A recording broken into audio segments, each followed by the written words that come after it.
और 2 डिवाइड होता है कॉस के फार्मूले में। 2 और 2 तो कट जाएगा, आयोटा बच जाएगा। ये फार्मूला याद करने की मैंने ट्रिक बता दी आपको। ये आ गई हमारे पास z की वैल्यू। अब हमने ये देखना है कि क्वेश्चन में प्रूव हमने करना है आयोटा z, तो z के साथ होना चाहिए आयोटा। ये जो आयोटा डिवाइड हो रहा है ये आयोटा के साथ आके आयोटा z बन जाएगा, आयोटा z के साथ मल्टीप्लाई आ जाएगा e power iota omega minus e power minus iota omega divide by e power iota omega plus e power minus iota omega. सिर्फ हमने आयोटा जो मल्टीप्लाई हो रहा था डिवाइड हो रहा था उसको मल्टीप्लाई करा दिया है।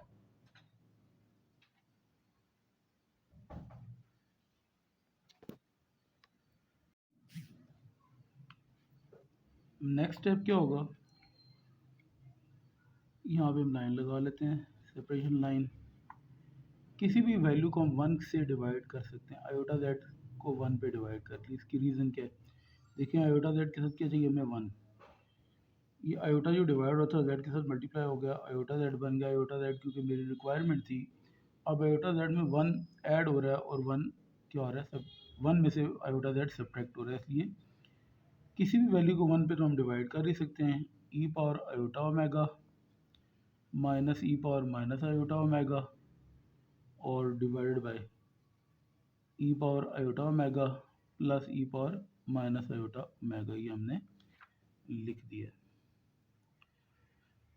अब हमने एक प्रॉपर्टी थी कंपोनेंडो डिविडेंडो वो अप्लाई करनी है, लेकिन उसमें ये देखिए 1 पहले है और आयोटा z बाद में। अगर आयोटा z पहले होता और 1 बाद में होता तो हम यहीं से कंपोनेंडो डिविडेंडो अप्लाई कर सकते थे, लेकिन क्या है कि हमारी रिक्वायरमेंट कुछ और है।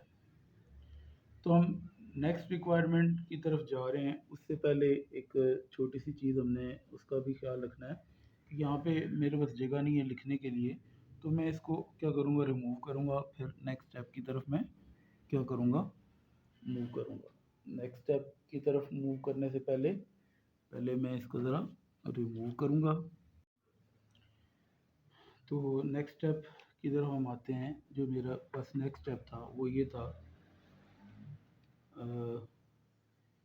आयोटा z ओवर 1 था, ठीक है, e power iota omega minus e power minus iota omega. ये मेरे पास लास्ट स्टेप था, मैं इसको रीराइट कर रहा हूँ, ई power iota omega plus e power minus iota omega. अब मैंने क्या कहा था, 1 रिक्वायरमेंट थी प्रूफ के लिए, तो क्या करते हैं इसका रेसिप्रोकल ले लेते हैं, यानी कि जो मल्टीप्लाई हो रहा है उसको डिवाइड में कर देते हैं और जो डिवाइड होता है उसको मल्टीप्लाई में कर देते हैं। 1 ऊपर था वो नीचे ले आते हैं, आपकी ज़ुबान में समझाता हूँ, और आयोटा z ऊपर था वो नीचे ले आए। क्यों लेके आए, रिक्वायरमेंट 1 पहले था इसलिए। अब यहाँ पे भी जो वैल्यू डिवाइड हो रही थी वो हमने ऊपर लिख दी, और जो वैल्यू ऊपर थी वो हमने नीचे लिख दी, ठीक है। E power iota z minus e power minus iota z, ऊपर था वो नीचे लिख दिया, e power iota z plus e power minus iota z, नीचे था वो ऊपर लिख दिया। अब कंपोनेंडो डिविडेंडो प्रॉपर्टी ये हमारे पास होती है, पहले मैं प्रॉपर्टी बता देता हूँ। a over b is equal to c over d अगर हो तो हमने लिखना होता है a plus B, a minus B, और c plus D, c minus D. Componendo dividendo property होती है। ये हम क्यों अप्लाई करें, हमारी रिक्वायरमेंट है 1 plus iota z 1 minus iota z, ठीक है। ये आपका a है और ये b है, a plus B A minus B, ये कंपोनेंडो डिविडेंडो प्रॉपर्टी मैंने बताई थी, ये मैंने इसको लिखा है। इसको मैं एक दफ़ा रीराइट करता हूँ, वन ज़रा क्लियर नहीं था। अब मैं नेक्स्ट स्टेप की तरफ मूव करता हूँ। a over b, a plus B A minus B मैंने लिख दिया, c plus D C minus D, c over d को लिखना है, ये c और ये d है, ठीक है। अब इसके ऊपर मैंने कंपोनेंडो डिविडेंडो प्रॉपर्टी अप्लाई करनी है। E power iota z plus e power minus iota z, और ये आपका c आ गया, प्लस d हमने करना है, e power iota z minus e power minus iota omega, e power iota omega plus e power minus iota omega आपका C था, और डी आपका था e power iota omega minus e power minus iota omega. C plus D हमने लिख दिया, सी minus D लिखना है हमने, तो ये मैंने लाइन लगाई। सी के ऊपर वाली वैल्यू सी है, e power iota omega plus e power minus iota omega C minus D. D के आपके पास जो वैल्यू डिवाइड हो रही है, जैसे ये देखिए डी था, ये डी डिवाइड हो रहा है, e power iota omega minus e power minus iota omega. पहले मैंने यहाँ से रिमूव क्यों किया था, ये देखिए इतना बड़ा स्टेप था, यहाँ पे लिखने की जगह नहीं थी।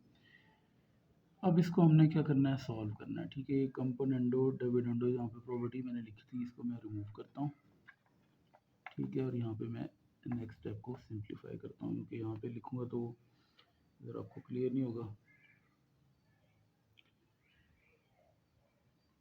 देखिए 1 plus iota Z 1 minus iota Z तो हमने एज इट इज ही लिखना है, बस ये ब्रैकेट्स ओपन करनी है।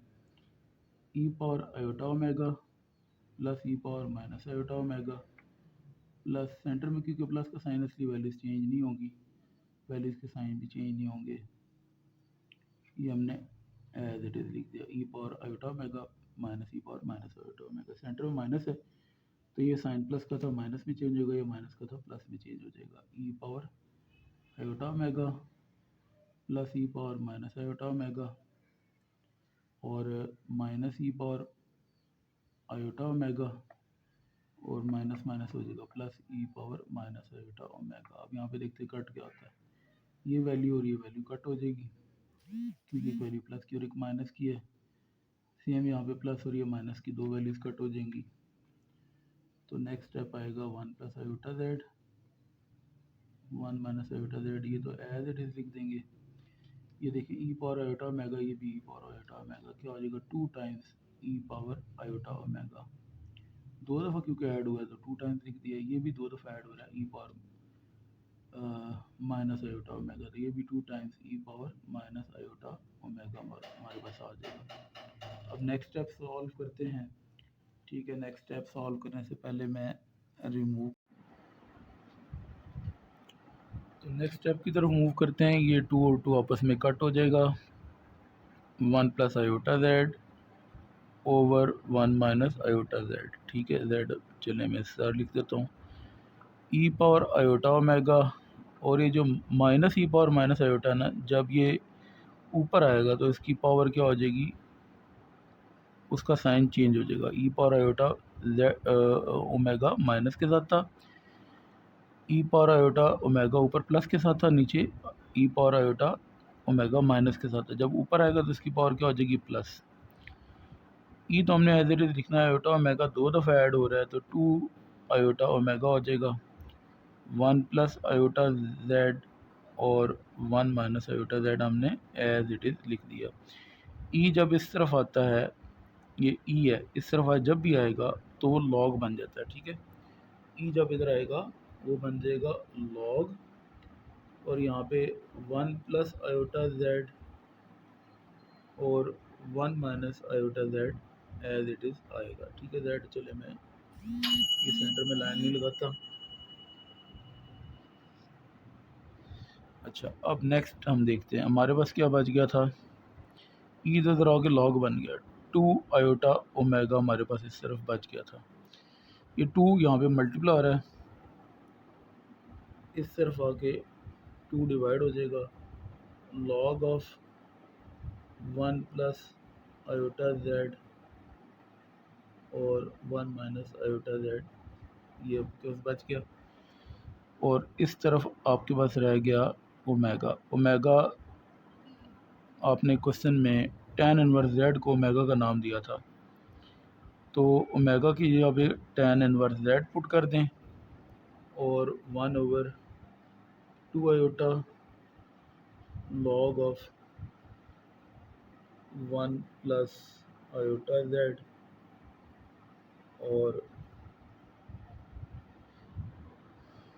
Divide by 1 minus iota Z आपके पास बच गया था, वो हमने एज इट इज़ लिख दिया। यही हमने प्रूव करना था। अगर आप क्या करते हैं, ये दोनों साइड ही इक्वल हैं tan इनवर्स z को सिर्फ लिख दें 1/2 iota log of 1 plus iota z, और 1 माइनस आयोटा को z को इस तरफ लिख दें, तब भी कोई प्रॉब्लम नहीं है। तो चलिए हम लिख देते हैं tan inverse z is equal to, ये इनवर्स है, 1/2 आयोटा, आपस में क्योंकि साइड्स इक्वल आ गई हैं तो इनको हम अरेंज करके लिख सकते हैं।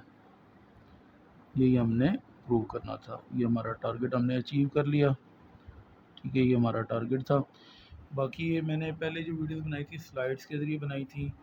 ठीक है, कुछ बोर्ड भी बनाई हुई हैं, एक नया अंदाज़ ये मैंने आज अप्लाई किया है। अगर वीडियो पसंद आए तो इसको लाइक और सब्सक्राइब करें और दूसरे शेयर भी कर दें, और अगर पसंद ना आए तो मैं आपको नहीं कहूँगा कि आप इसको लाइक और सब्सक्राइब करें। तो आज का हमारा टॉपिक ख़त्म हो गया।